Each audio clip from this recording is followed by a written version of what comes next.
I will take a few moments of your time to introduce, on a very philosophical yet practical level, the 4 core features of the Rail Baltica economic corridor, which are fundamental to our vision to ultimately deliver such a corridor, both during the delivery phase, but of course throughout the life cycle of commercial operations.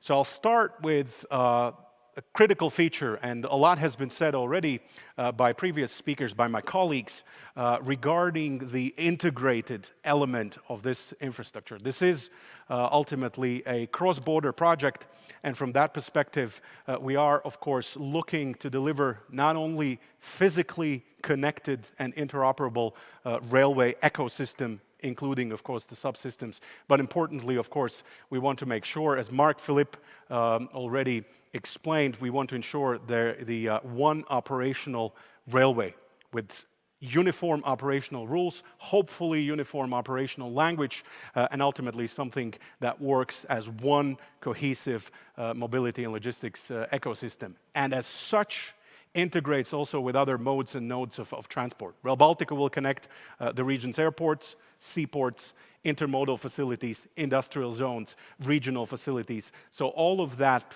web of connectivity, which is currently missing a very, very important rail artery, the UIC gauge rail artery, needs to be completed for the economic corridor to have its physical and operational core.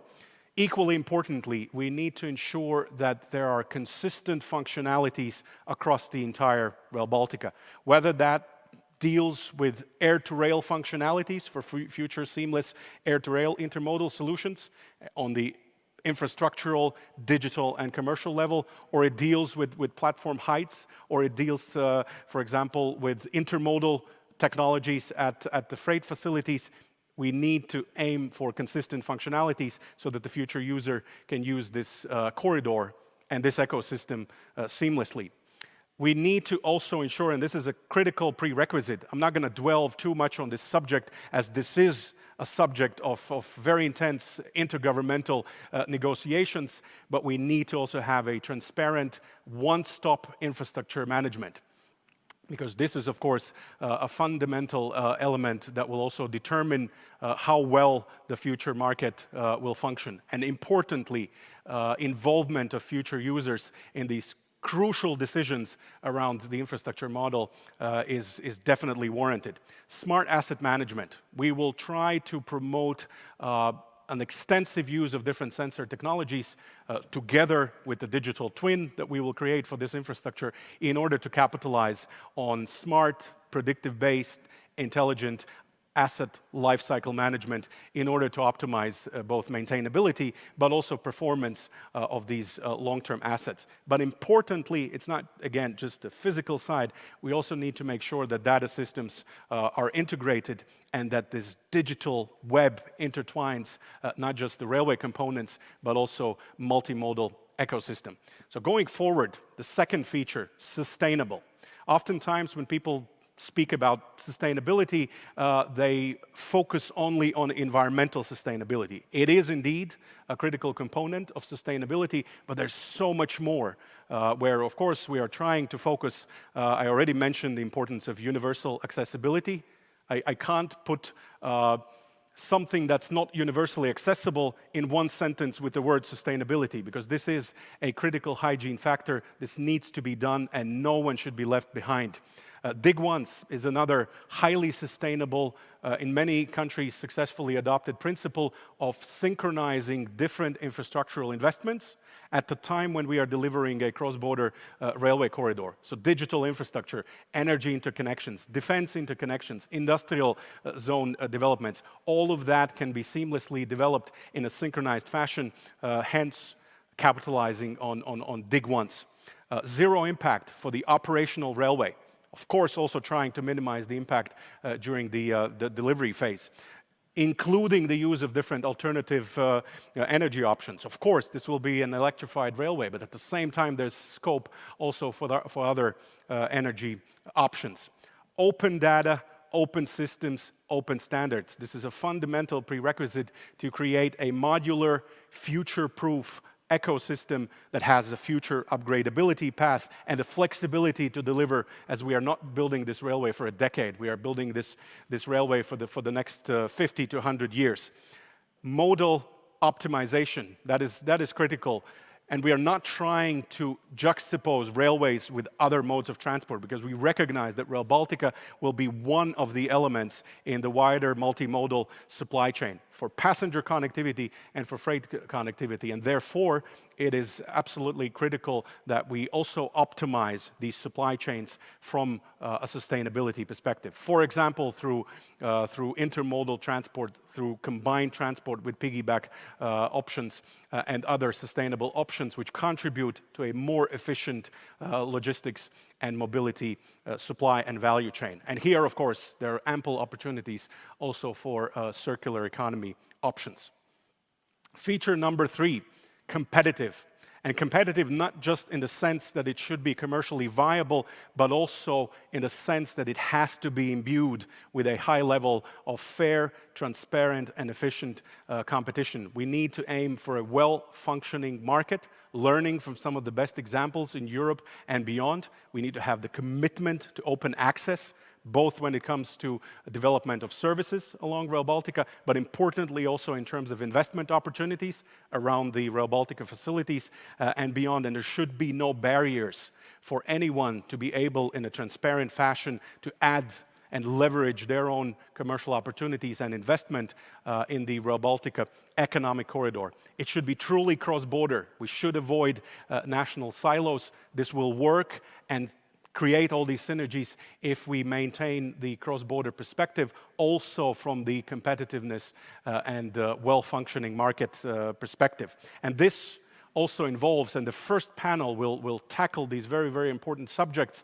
of access charging policy and capacity allocation. And here, of course, in order to really give the wings to the economic corridor, we also need a very progressive access charging policy that aims to maximize not maybe particular more narrow interests of particular elements in the value chain, but rather the common good, the common added value. And the same applies also for the independence and transparency of capacity allocation, which is crucial for the competitiveness of future Rail Baltica. And here, also having in place smart rolling stock strategies, where also the 3 Baltic states come together to optimize all these solutions. We'll have a very wide range of rolling stock requirements, from high-speed train sets to regional EMUs to freight wagons, locomotives, yellow plant, all these different elements that would have to be procured or acquired in the market will have to be optimized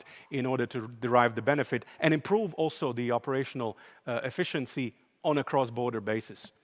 And last but not least, and perhaps this goes out on a more conceptual level, but we've seen in many projects from the Eurotunnel to the Öresund Bridge, all the way to the original Japanese Shinkansen in the 1960s. Along with the previous Olympic Games in Tokyo, we've seen the transformational impact of high-speed rail connectivity and this kind of mega project delivery. And here we are also learning from the best, and we will have an outstanding keynote speaker to touch on this subject. We need to maximize the role of the stations as catalysts for gross value add, not just as multimodal hubs. This is a critical function for a station, but also to bringing the wider perspective of stations and the areas, the surrounding neighborhoods around the stations, both in urban environments and in regional environments, to capitalize and promote economic development.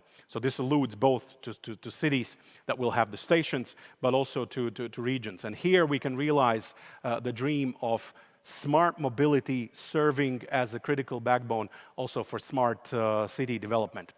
Another critical feature stemming from this opportunity to deliver a dig-once corridor is a cross-border digital corridor. Just this week, we have 5G Territory taking place here in Riga.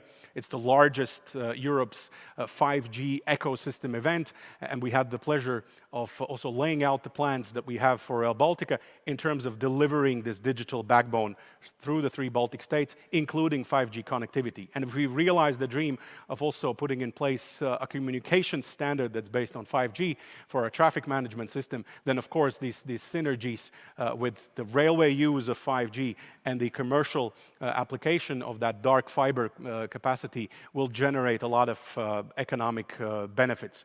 Value-add logistics, again, not just thinking about freight movement, but also thinking on how we can integrate the freight opportunities that Rail Baltica will create, the new corridor, but to integrate that with our industries here in the Baltics and beyond, including the neighborhood and the neighboring trading partners, so that we can strengthen the competitiveness and trade potential of this region on the basis of a more competitive supply chain.